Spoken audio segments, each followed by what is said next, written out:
जब एग्जाम में इलेक्ट्रोलिसिस का क्वेश्चन आता है तो बच्चों को परेशानी होता है ये निकालने में कि एनोड और कैथोड में कौन सा चीज ऑक्सीडाइज करेगा और कौन सा चीज रिड्यूस करेगा। ठीक है, इस वीडियो में हम लोग बात करने वाले हैं कि अगर किसी भी सॉल्ट को इलेक्ट्रोलाइज करोगे तो कैथोड में एक्चुअली रिडक्शन होता किसका है। दो तीन पॉइंट है जिसको ध्यान में रख करके आप आसानी से सही प्रोडक्ट निकाल सकते हैं। ठीक है, तो जब इलेक्ट्रोलिसिस हम लोग करते हैं तो उस समय जो कैटायन होता है यानी कि पॉजिटिवली चार्ज्ड आयन वो जाता है कहां पे, वो जाता है कैथोड में। Cations are positively charged so it will approach that electrode which is negatively charged. Cathode जो होता है वो नेगेटिवली चार्ज होता है तो इसलिए कैटायन चला जाता है कैथोड में और वहां पे होता है रिडक्शन। तो ये आप लोग को ध्यान में रखना है। थोड़ा सा ये वाला चीज आप मैच भी कर सकते हैं, सी और सी, यानी कि कैटायन कहां जाने वाला है कैथोड में, वैसे ही ए और ए एनायन जाने वाला है कहां पर, एनोड में। तो कैटायन जाएगा कैथोड में और कैथोड में होने वाला है रिडक्शन। अब यहां पे आप देखिए, अगर मान लो हम कैटायन लेके आते हैं Na+ और मोल्टेन स्टेट में, मोल्टेन स्टेट का मतलब पिघला हुआ है सॉल्ट, उसमें पानी नहीं है, एक्वस नहीं है वो, तो इसलिए वो Na+ is the only ion, only species that can undergo reduction. तो यहां पे जब आप रिएक्शन लिखोगे तो यही Na+ रिड्यूस होगा यानी कि इलेक्ट्रॉन को गेन करेगा और सोडियम मेटल बन करके इलेक्ट्रोड में डिपॉजिट हो जाएगा। ठीक है, तो मोल्टेन स्टेट में है तो कहीं कोई पंगा नहीं है, जो कैटायन है वही रिड्यूस करेगा। लेकिन अगर लिखा हुआ है क्वेश्चन में Na+ एक्वस यानी कि पानी भी प्रेजेंट है, तो इस केस में जो रिएक्शन होता है कैथोड में, वहां पे आप देखो Na+ रिड्यूस नहीं कर रहा है बल्कि यहां पे रिड्यूस कर रहा है कौन, पानी, H2O रिड्यूस कर रहा है और वो H2O रिड्यूस करके कन्वर्ट कर रहा है किसमें, H2 गैस में। ठीक है, तो यहां पे आपको एक कॉन्ट्रास्ट दिख रहा है, मोल्टेन फॉर्म में आया तो Na+ रिड्यूस किया क्योंकि और कोई ऑप्शन नहीं था, और एक्वस फॉर्म में आया तो H2O रिड्यूस किया। इसके रीजन के बारे में इस वीडियो में कोई बात नहीं कर रहे हैं, वैसे इस रीजन का नाम है रिडक्शन पोटेंशियल, लेकिन यहां पे हम लोग बात कर रहे हैं कि कौन सा ऐसा मेटल होगा कि जब वो एक्वस फॉर्म में आएगा। देखो मोल्टेन में तो सारा मेटल ही रिड्यूस करेगा, उसके बारे में तो कोई बात ही नहीं करना है, हम लोगों को बात करना है कि अगर एक्वस मीडियम हुआ तो कौन सा मेटल रिड्यूस करेगा और कब एक्वस फॉर्म में H2O रिड्यूस करेगा। जैसे इस केस में H2O रिड्यूस कर रहा है तो किस किस केस में मेटल भी रिड्यूस करेगा। इस स्लाइड में देखो, यहां पे एक स्टेटमेंट लिखा हुआ है, in aqueous medium alkali metal cation and alkaline earth metal cation won't undergo reduction. यानी कि ग्रुप 1 का जो भी कैटायन है और ग्रुप 2 का जो भी कैटायन है वो रिड्यूस नहीं करेगा एक्वस मीडियम में, और उसकी जगह रिड्यूस कौन करेगा, उसकी जगह रिड्यूस करेगा H2O।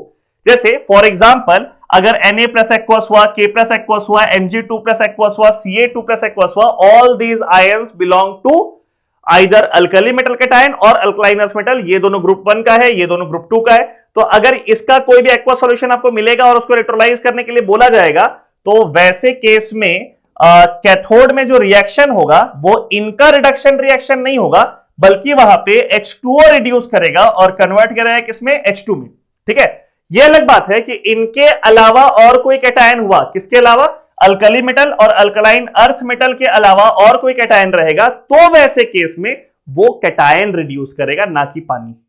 जैसे इसको देखो, अगर Zn2+ एक्वस होता, अब जिंक तो ना अल्कली मेटल है ना अल्कलाइन अर्थ मेटल है, तो वैसे केस में एक्वस होने के बावजूद कैथोड में कौन सा रिएक्शन हुआ है आपको दिख रहा है, जिंक यहां पर रिड्यूस किया है, वाटर रिड्यूस नहीं किया है। Zn2+ gains 2 electron and form zinc metal और वो कैथोड में डिपॉजिट हो गया है। तो यहां तक तो फंडा क्लियर होना चाहिए कि एक्वस मीडियम में अल्कली अर्थ मेटल या अल्कलाइन अर्थ मेटल कैटायन अगर होगा तो पानी रिड्यूस करेगा, और कोई कैटायन हुआ तो वो कैटायन रिड्यूस कर जाएगा। ठीक है, अब यहां पे एक शॉर्ट ट्रिक का बात करते हैं जिसकी वजह से ये वाला वीडियो है कि भाई क्या शॉर्ट ट्रिक अभी तक हम लोग बताए हैं। तो अगर मीडियम हुआ एसिडिक, ध्यान देना, अगर मीडियम हुआ एसिडिक यानी कि उसमें H+ भी प्रेजेंट है, अब तो अब कंपटीशन किसके किसके बीच में, H2O तो है ही, एक्वस है इसीलिए, मेटल कैटायन भी प्रेजेंट है जो सॉल्ट से आया है, और साथ में मीडियम एसिडिक है तो H+ भी प्रेजेंट है। ये इन तीनों चीजों में कंपटीशन होगा कि कौन रिड्यूस करेगा। अब कैथोड में कौन जाके रिड्यूस करेगा, सिर्फ एक्वस था तो कंपटीशन हो रहा था H2O और मेटल कैटायन के बीच में, बट एसिडिक मीडियम होने की वजह से H+ भी उस कंपटीशन में पार्टिसिपेट करने के लिए आ गया। तो अब इन तीनों में कौन रिड्यूस करेगा, सबसे पहले H2O काट दो, H2O को सबसे पहले काट दो कि अगर एसिडिक मीडियम है तो उसमें H2O रिड्यूस नहीं करेगा, या तो मेटल कैटायन करेगा या H+ करेगा। अब इन दोनों में कौन जीतेगा, तो यहां पे आपको ध्यान रखना है 5 PaACH सिर्फ 5 ऐसा कैटायन है, 5 ऐसा मेटल का कैटायन है जो कि H प्लस से जीत जाएगा। यानी कि अगर इन पांचों में कोई हुआ तो वो रिड्यूस करेगा, H प्लस रिड्यूस नहीं करेगा। ठीक है, तो देखिए 5 में PAACH 5 भी लिखा हुआ है और हर एक अल्फाबेट के पीछे एक मेटल कैटायन है। P stands for platinum, A stands for Ag silver, again A stands for Au gold, C stands for copper and H stands for Hg mercury. ये 5 कैटायन नाम याद करना आसान हो गया। यही शॉर्ट ट्रिक है कि कौन कौन सा कैटायन है जो कि H प्लस से जीतेगा ड्यूरिंग रिडक्शन, यानी कि H प्लस के प्रेजेंस में भी वो H प्लस रिड्यूस नहीं करेगा बल्कि वो मेटल कैटायन रिड्यूस करेगा। तो वो कैटायन है 5 लिख दिए और हर एक अल्फाबेट के पीछे एक एक मेटल का नाम लिख दिए। ये 5 मेटल कैटायन आप लोग याद कर लो, ये H प्लस के सामने जीत जाएगा। यहां पे कुछ एग्जांपल से दिखाते हैं आप लोगों को कि अगर मीडियम होता एसिडिक मीडियम में अगर आप Zn2 प्लस एक्वस लेके आते तो क्योंकि Zn2 plus aqueous Zn2 plus वो 5 का पार्ट नहीं है तो इसमें ये रिड्यूस नहीं करेगा। इसमें कौन जीतेगा? इसमें कैथोड में जो रिएक्शन होने वाला है उसमें कौन जीतेगा? उसमें जीतेगा H प्लस। तो H plus 2 electron giving rise to H2।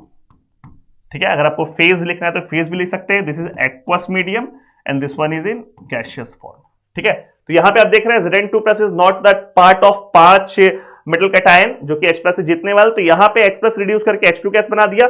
लेकिन अगर Cu2 प्लस एक्वस रहा एसिडिक मीडियम में तो आपको दिख रहा है यहां 5 में कॉपर Cu2 प्लस है, तो अगर Cu2 प्लस एक्वस हुआ इन एसिडिक मीडियम तो इन दैट केस कैथोड में जो चीज रिड्यूस करेगा वो H प्लस नहीं होगा बल्कि वो Cu2 प्लस होगा, बिकॉज 5 का पार्ट है तो वो जीत जाएगा। और यहां पे रिएक्शन हो जाएगा Cu2 plus aqueous plus 2 electron giving rise to Cu solid. इतना से इलेक्ट्रोलिसिस में कैथोड में कौन सा चीज रिड्यूस करने वाला है ये तो क्लियर हो जाएगा। मोल्टेन फॉर्म है तो जो मेटल कैटायन है वही रिड्यूस करेगा। एक्वस फॉर्म है तो या तो मेटल कैटायन रिड्यूस कर सकता है या पानी रिड्यूस कर सकता है। कब कौन करेगा हम बता दिया आप लोगों को।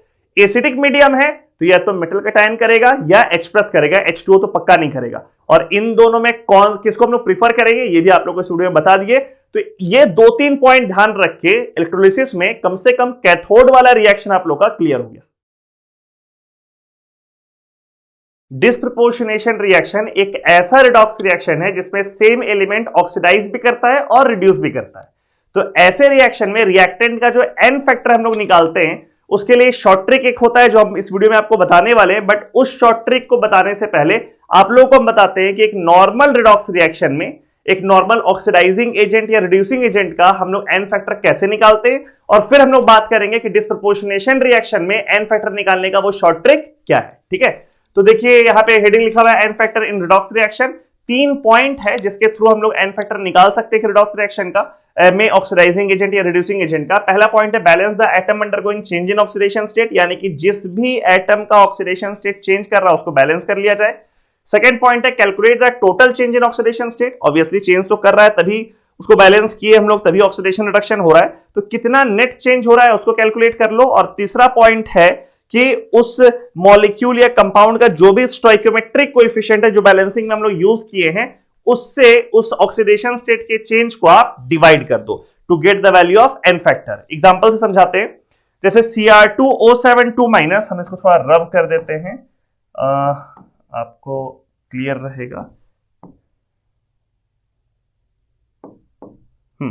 Cr2O7 giving rise to Cr3+। ठीक है, इस केस में ऑक्सीडेशन स्टेट बदल रहा है क्रोमियम का। अब ऑक्सीडेशन स्टेट का कैलकुलेशन को इस वीडियो में डील नहीं कर रहे हम, उसके लिए रिडॉक्स रिएक्शन का हम पूरा वन शॉट वीडियो बनाए हुए हैं, तो वहां जाके आप ऑक्सीडेशन स्टेट का कैलकुलेशन सीख सकते हैं। बट Cr2O7 डाइक्रोमेट आयन में क्रोमियम का ऑक्सीडेशन स्टेट होता है +6 और इस केस में क्रोमियम का ऑक्सीडेशन स्टेट है +3। तो ऑब्वियसली क्रोमियम का ऑक्सीडेशन स्टेट बदल रहा है, तो हम लोग क्या करना है, हम लोग क्रोमियम को बैलेंस करना, जो कि यहां पर किया हुआ है। यहां पे 2 क्रोमियम, यहां पे 2 लगा दिए हम, तो क्रोमियम बैलेंस हो गया। अब ये दोनों क्रोमियम का मिला करके ऑक्सीडेशन स्टेट हो गया +12। ये बात को ध्यान रखना है कि एक बार बैलेंस कर लो फिर टोटल ऑक्सीडेशन स्टेट निकालो उस एलिमेंट का उस कंपाउंड में। Total change in oxidation state निकालना है आपको। तो एक क्रोमियम का +6 है, दोनों मिला के +12 हो गया। यहां पर एक क्रोमियम का +3 है, तो दो क्रोमियम का मिला करके यहां पर +6 हो गया नेट ऑक्सीडेशन स्टेट। तो the change in oxidation state उसका मैग्नीट्यूड है 6, 12 से 6 गया, यानी कि मैग्नीट्यूड ऑफ चेंज इज 6, और स्टोइकोमेट्रिक कोएफिशिएंट यहां पर डाइक्रोमेट का है 1, so n factor will be 6 divided by 1 which is equals to 6। ठीक है, वही अगर कोई बोलेगा इस केस में इसका n फैक्टर बताइए, तो चेंज तो 6 ही है, बट उसको हम लोग डिवाइड करेंगे किससे, इसका स्टोइकोमेट्रिक कोएफिशिएंट 2 है and the value will come out to be 3। अगला एग्जांपल देखते हैं, FeO giving rise to Fe3O4। इसमें ऑक्सीडेशन स्टेट चेंज कर रहा है Fe यानी आयरन का, ऑक्सीजन का ऑक्सीडेशन स्टेट दोनों साइड सेम है। अगर आप Fe का ऑक्सीडेशन स्टेट निकालोगे तो यहां पे +2 निकल करके आएगा और यहां पे निकल के आएगा +8/3। ठीक है, तो हम लोग Fe को बैलेंस कर लेते हैं। यहां पे 3 दिख रहा है तो यहां पे हम 3 लगा दिए। अब यहां पर ध्यान देना, एक Fe का +2 है ऑक्सीडेशन स्टेट और 3 Fe है, तो कुल मिला करके यहां पे ऑक्सीडेशन स्टेट हो गया +6। ठीक है, वहीं यहां पर ये 4 ऑक्सीजन का -8, तो ये हो गया +8। यहां पे सारा Fe का मिला करके ऑक्सीडेशन स्टेट है +8, तो रिएक्टेंट में Fe का ऑक्सीडेशन स्टेट है +6, प्रोडक्ट में Fe का ऑक्सीडेशन स्टेट है +8, टोटल वैल्यू। तो चेंज, नेट चेंज कितना हो गया, 2 यूनिट का, और स्टोइकोमेट्रिक कोएफिशिएंट 3 है, सो n फैक्टर का वैल्यू हो गया 2 divided by 3। 2 is the change in oxidation state divided by stoichiometric coefficient 3 gives n factor 2 divided by 3। ध्यान रखना है, पहले एटम को बैलेंस करना है, और किसका, जिसका ऑक्सीडेशन स्टेट चेंज कर रहा है, और फिर total change in oxidation state निकालना है, एक एटम का नहीं। जैसे यहां पे एक एटम Fe का तो ऑक्सीडेशन स्टेट +2 है, बट 3 से इसको हम जब मल्टीप्लाई किए तो total number of oxidation states मतलब 3 into +2 ये +6 हो गया। यहां पे तीनों Fe का मिला के +8 हो गया, तो चेंज कितना का हुआ, चेंज हुआ +2 का, टोटल चेंज निकालना है। ठीक है, इस एग्जांपल को देखो, इसको अगर आप प्रॉपर्ली सॉल्व करोगे तो इसमें दो एलिमेंट का ऑक्सीडेशन स्टेट बदल रहा है, Fe का भी और कार्बन का भी। ठीक है, यहां पे Fe का ऑक्सीडेशन स्टेट निकालोगे, नाम है इसका फेरस ऑक्सलेट, C2O4 पे ओवरऑल, यहां पे देखो FeC2O4 को जब आप ब्रेक करते हो तो ये ब्रेक होता है Fe2+ और C2O4 2- में, इसमें ब्रेक करता है। ये फेरस आयन है, ये ऑक्सलेट आयन है। तो Fe का ऑक्सीडेशन स्टेट +2 है, +2 से +3 गया यानी कि ऑक्सीडाइज किया, और कार्बन का इस केस में ऑक्सीडेशन स्टेट निकालोगे तो वो निकल के आएगा +3, तो यहां +3, और यहां पे कार्बन का ऑक्सीडेशन स्टेट निकालोगे निकल के आएगा +4, तो कार्बन भी ऑक्सीडाइज किया। तो दो एलिमेंट का ऑक्सीडेशन स्टेट चेंज कर रहा है, उन दोनों को बैलेंस कर लिया जाए। Fe यहां पे 1 है, Fe 1 है, बैलेंस्ड है। कार्बन यहां 2 है, तो यहां पे हम 2 लगा दिए सो दैट कि कार्बन भी बैलेंस हो गया। अब जब दोनों बैलेंस हो गया, टोटल चेंज निकालना है। देखो Fe +2 यानी कि Fe का ऑक्सीडेशन स्टेट है +2, ऑक्सलेट में कार्बन का ऑक्सीडेशन स्टेट निकालोगे +3 निकल के आएगा, और 2 कार्बन है तो निकल के आ जाएगा वैल्यू +6। ठीक है, यहां पे Fe का +3 आप लोग को दिख रहा है, तो यहां पे लिख देते हैं वापस से +3। यहां पे एक कार्बन का +4 है, 2 ऑक्सीजन का -4, तो एक कार्बन का +4 यहां 2 से मल्टीप्लाइड है, तो ये वैल्यू हो गया +8। ठीक है, एक कार्बन का +4 मल्टीप्लाइड बाय 2 हो गया +8। तो Fe +2 से +3 गया, तो यहां पर चेंज है 1 यूनिट का, +1 दिख रहा है सब लोग को, और कार्बन वाले केस में +6 से +8 जा रहा है, तो यहां पर जो चेंज है वो है +2 का। Fe में चेंज है +1 का और कार्बन में चेंज है +2 का, टोटल चेंज हो गया 3, दोनों को जोड़ देंगे बिकॉज दोनों पॉजिटिव है, +1 +2, टोटल चेंज हो गया 3, तो और इसका स्टोइकोमेट्रिक कोएफिशिएंट है 1, तो इसका n फैक्टर का वैल्यू हो गया 3 डिवाइड बाय 1। टोटल चेंज यानी कि 2 एटम ऑक्सीडेशन स्टेट चेंज कर रहा है, तो दोनों के रिस्पेक्ट में चेंज इन ऑक्सीडेशन स्टेट निकाल दिए और साइन के साथ दोनों को जोड़ दिए। यहां पे +1 यहां था, यहां +2 था, साइन के साथ जोड़ दिए, तो total change in oxidation state हो गया, डिवाइड कर दिए उसके स्टोइकोमेट्रिक कोएफिशिएंट 1 से to get the value of n factor. So I guess कि बेसिक ऑक्सीडाइजिंग एजेंट और रिड्यूसिंग एजेंट का n फैक्टर कैसे निकालते हैं आप लोग क्लियर हो गया होगा। अब हम लोग बात करते हैं डिस्प्रोपोर्शनेशन रिएक्शन का। Same atom undergoes both oxidation and reduction. Example दिख रहा है आप लोगों को Br2 एरो Br- BrO3-। आप देख सकते हैं कि ये प्रॉपर्ली डिस्प्रोपोर्शनेशन रिएक्शन है, क्योंकि Br2 में ब्रोमीन का ऑक्सीडेशन स्टेट है 0, इस Br- ब्रोमाइड में -1 है, और इस केस में ब्रोमीन का आप जब ऑक्सीडेशन स्टेट निकालोगे तो वो निकल करके आएगा +5। सो 0 से -1 इज रिडक्शन एंड 0 से +5 इज ऑक्सीडेशन। 0 से -1 गया यानी कि डिक्रीज किया तो रिडक्शन, 0 से +5 गया यानी कि बढ़ा है, इंक्रीज किया है तो ऑक्सीडेशन। तो सेम एलिमेंट ब्रोमीन ऑक्सीडाइज भी कर रहा है, रिड्यूस भी कर रहा है, तो इसी को हम लोग कहते हैं डिस्प्रपोर्शनेशन रिएक्शन। इस केस में कैसे एन फैक्टर निकालेंगे वो देखना है हम लोग को। तो उसका एक तरीका है, वही शॉर्ट ट्रिक के बारे में आप बात कर रहे हैं। इसमें क्या करो, ऑक्सीडेशन हाफ और रिडक्शन हाफ, जैसे ये वाला तो रिडक्शन हाफ दिख रहा है मेरे को, ऑक्सीडेशन हाफ और रिडक्शन हाफ को अलग अलग लिख लो। ऑक्सीडेशन हाफ क्या हुआ, जैसे Br2 0 से +5 गया तो ये Br2 to BrO3- is oxidation half, और Br 0 से Br-1 गया तो Br2 to Br- is reduction half. दोनों को अलग अलग लिख लीजिए। अब इन दोनों रिएक्शन में Br2 का अलग अलग एन फैक्टर निकालो। किस रूल से, वहीं जो लास्ट पेज में आप लोग को लास्ट स्लाइड में बताए थे उस तरीके से दोनों को अलग अलग एन फैक्टर निकालो। जैसे यहां पे Br2 है 2 है तो यहां पे 2 लगा दिए, यहां पे दोनों ब्रोमीन मिला के कितना है 0, और यहां पे दोनों ब्रोमीन मिला करके है -2, एक ब्रोमीन पे -1 तो 2 मिला के -2, तो 0 से -2 the change in magnitude is 2 divide by stoichiometric coefficient 1, so the n factor of this Br2 for reduction half is 2, NF1 is 2। इस केस में फिर से 2 ब्रोमीन यहां पे, तो यहां पे 2 लगा दिए, इस ब्रोमीन का तो ओवरऑल 0 है, यहां पे एक ब्रोमीन +5 में आप कैलकुलेट कर सकते हैं, और 2 ब्रोमीन है तो यहां पे हो गया +10, 0 से +10 the change in magnitude is 10 units, और फिर से स्टोइकियोमेट्रिक कोएफिशिएंट 1 है तो 10 divide by 1 will be the n factor 2 for this Br2 in oxidation half. So reduction half के लिए एन फैक्टर का वैल्यू 2 है और ऑक्सीडेशन हाफ के लिए एन फैक्टर का वैल्यू 10 है। तो इसको सेपरेट करके अलग अलग निकाल लेंगे, और अब आप लगाएंगे ये वाला formula 1/NF is equals to 1/NF1 plus 1/NF2। यही इसका शॉर्ट ट्रिक है जो आप लोग को याद होगा, फिजिक्स में आप लगाते हैं रेजिस्टर्स इन पैरेलल वाला फॉर्मूला, उसी फॉर्मूला को लगा करके ये NF1 हो गया इसका n factor in reduction half, NF2 हो गया ऑक्सीडेशन हाफ, और NF will be the net n factor of Br2 in this disproportionation reaction. तो यहां से अगर हम लोग सॉल्व कर लें तो 1/NF is equals to NF1 का वैल्यू है 2 और NF2 का वैल्यू है 10, तो 1/2 plus 1/10 that gives rise to कितना वैल्यू हो जाएगा। तो यहां पे आप नीचे 10 कॉमन ले सकते हैं, तो 5 + 1 6 divide by 10 which is equal to 3 divide by 5। So this is 1/NF which is 3/5। So the value of n factor will be reciprocal of 3/5 which is 5/3. So इस रिएक्शन में Br2 का ओवरऑल डिस्प्रपोर्शनेशन रिएक्शन में n factor का value निकल के आया 5/3। क्या करना है फिर से सुन लो, किसी भी डिस्प्रपोर्शनेशन रिएक्शन में आप उसको ऑक्सीडेशन हाफ और रिडक्शन हाफ पे सेपरेटली अलग अलग रिएक्शन लिख लो। ऑक्सीडेशन हाफ का अलग से एन फैक्टर निकालो, रिडक्शन हाफ का अलग से एन फैक्टर निकालो, और फिर फॉर्मूला लगा दो 1/NF is equals to 1/NF1 plus 1/NF2, और वहां से निकल के आ जाएगा डिस्प्रपोर्शनेशन रिएक्शन का नेट एन फैक्टर का वैल्यू।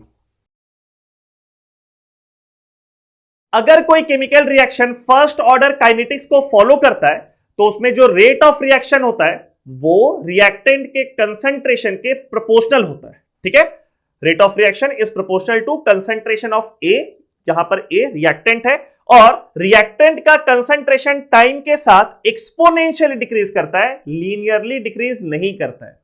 तो यहां पे सबसे पहले हम लोग उस बात को डिस्कस करते हैं जहां पे बच्चे एग्जाम में गलती करते हैं। जैसे कि एक क्वेश्चन यहां पर देखिए आप, अगर कोई रिएक्शन फर्स्ट ऑर्डर काइनेटिक्स को फॉलो करता है और सवाल यह दिया हुआ है कि t बराबर 10 मिनट पे, यानी कि t बराबर 0 से 10 मिनट जब हुआ तब तक रिएक्शन अगर 40% कंप्लीट हो चुका था, तो आप बताइए कि 20 मिनट में रिएक्शन कितना कंप्लीट होगा।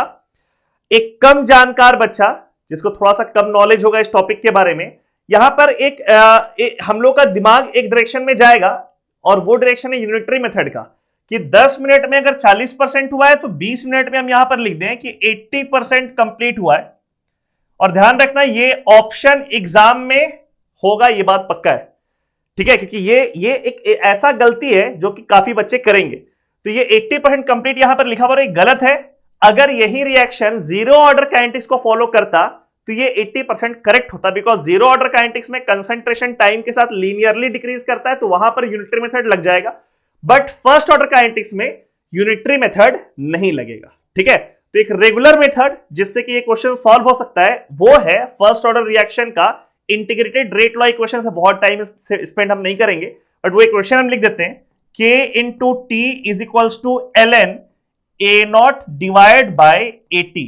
अब जो भी बच्चे इस टॉपिक को पढ़े हुए हैं उनको ये इक्वेशन देखा हुआ होगा, इसमें हम बहुत ज्यादा नहीं जाएंगे, क्योंकि अगर यही वाला क्वेश्चन बोर्ड एग्जाम में या स्कूल के एग्जाम में होता तो आप इसी इक्वेशन को यूज करके इस क्वेश्चन को सॉल्व करते, जो कि ऑब्वियसली थोड़ा कैलकुलेटिव होता, थोड़ा टाइम टेकिंग होता।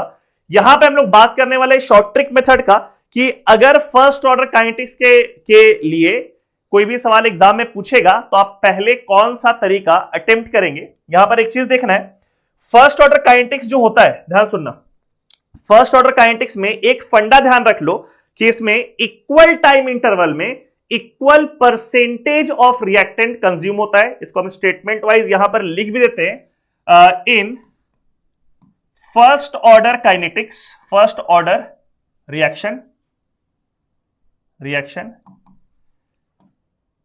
Equal percentage of reactant is consumed in equal interval of time, in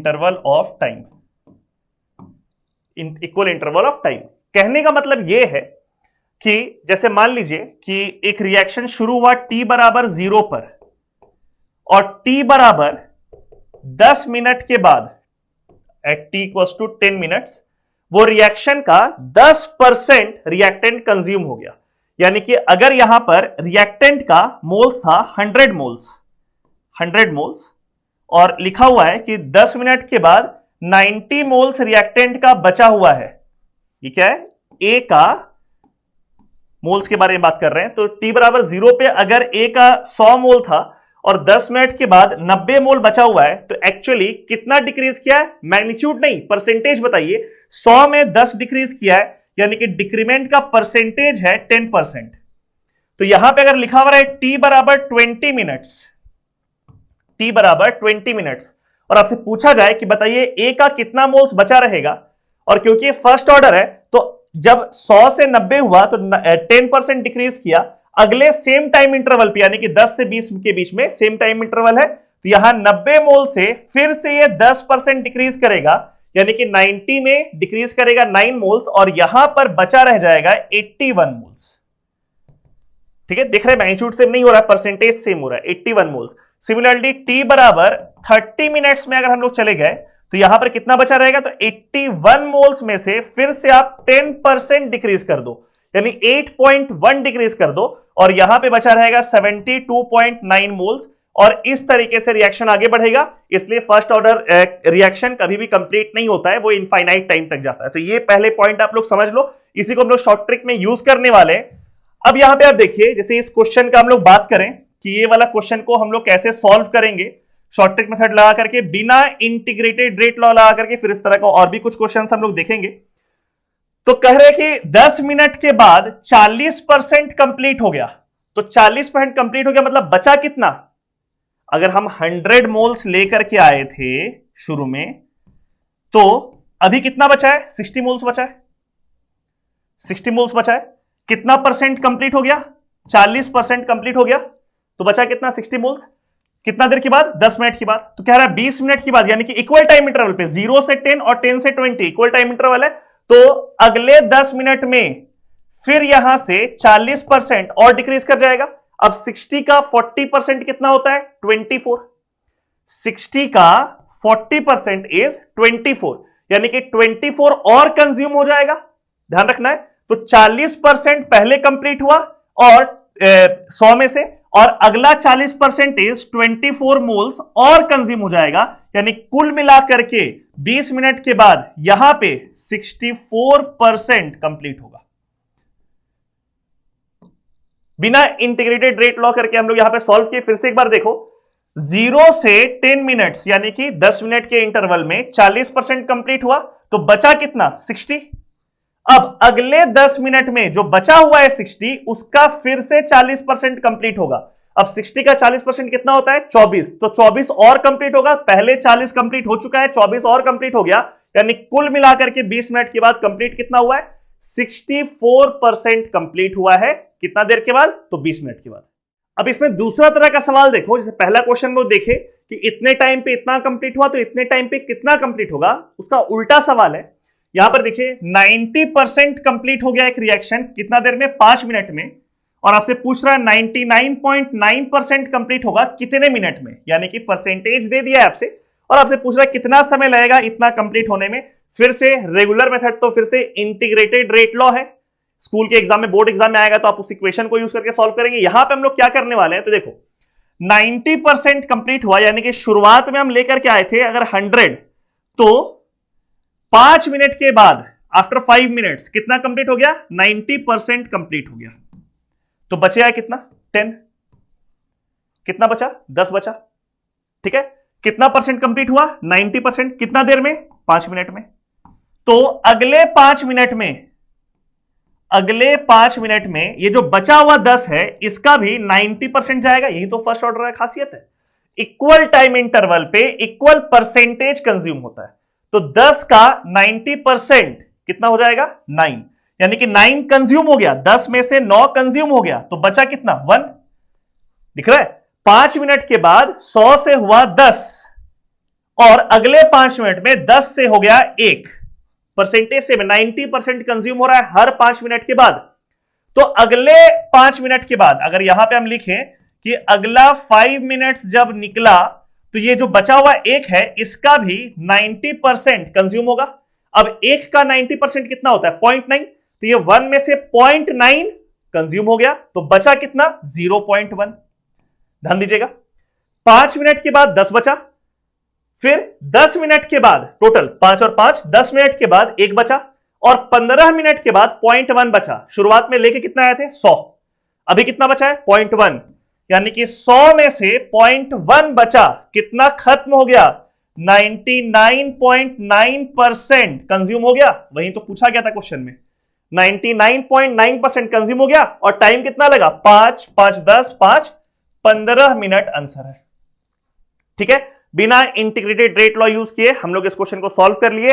ध्यान रखना, एग्जाम में जब क्वेश्चन पूछा जाएगा ना आपसे, तो कुछ इसी तरह का टाइम देगा जिससे आप ये वाला कैलकुलेशन आसानी से कर सको, बहुत कॉम्प्लिकेट नहीं करेगा, क्योंकि उनको भी पता है कि अगर किसी बच्चे को एक रेगुलर मेथड पता है और साथ में उसका दिमाग इस डायरेक्शन में भी जा रहा है, इस डायरेक्शन में भी जा रहा है, तो उस बच्चे को एक एज होना चाहिए, क्योंकि वो कम समय में इफेक्टिवली क्वेश्चन को सॉल्व कर रहा है। ध्यान रखना, बोलने के लिए तो हम लोग ये सब तरीके को शॉर्ट ट्रिक बोलते हैं, बट है बिल्कुल कॉन्सेप्चुअल तरीका।